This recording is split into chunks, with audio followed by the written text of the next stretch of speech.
سورة الممتحنة مدنية. بسم الله الرحمن الرحيم.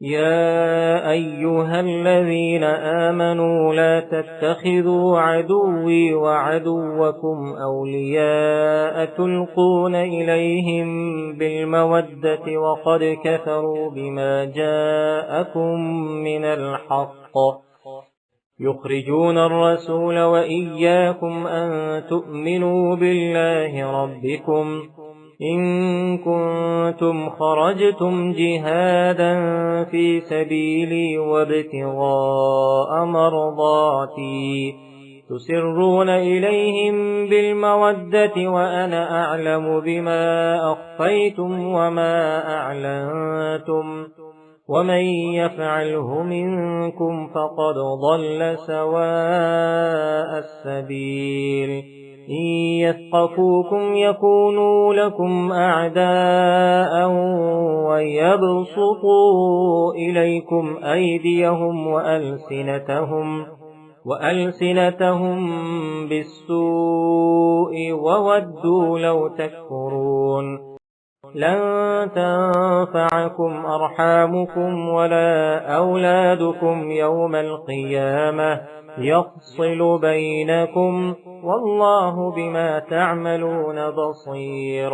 قد كانت لكم أسوة حسنة في إبراهيم والذين معه إذ قالوا لقومهم إنا براء منكم ومما تعبدون من دون الله كفرنا بكم وبدا بيننا وبينكم العداوة والبغضاء أبدا حتى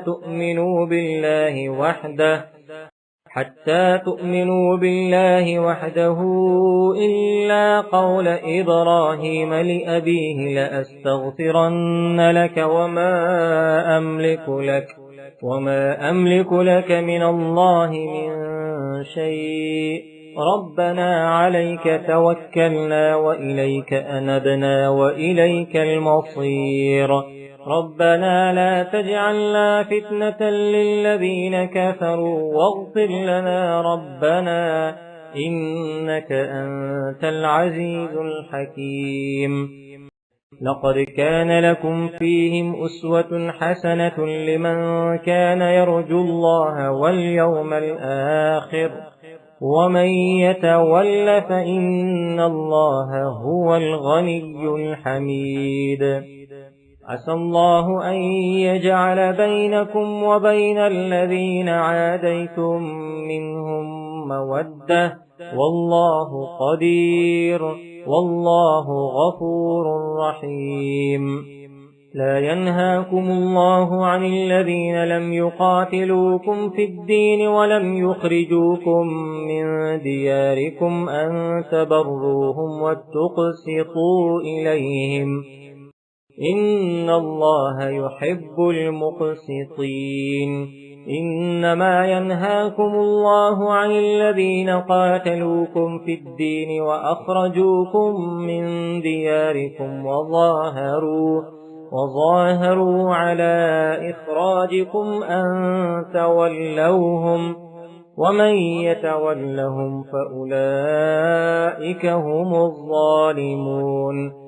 يا أيها الذين آمنوا إذا جاءكم المؤمنات مهاجرات فامتحنوهن الله أعلم بإيمانهن فإن علمتموهن مؤمنات فلا ترجعوهن إلى الكفار لا هن حل لهم ولا هم يحلون لهم وآتوهم ما أنفقوا ولا جناح عليكم أن تنكحوهن إذا آتيتموهن أجورهن ولا تمسكوا بعصم الكوافر واسألوا ما أنفقتم وليسألوا ما أنفقوا ذلكم حكم الله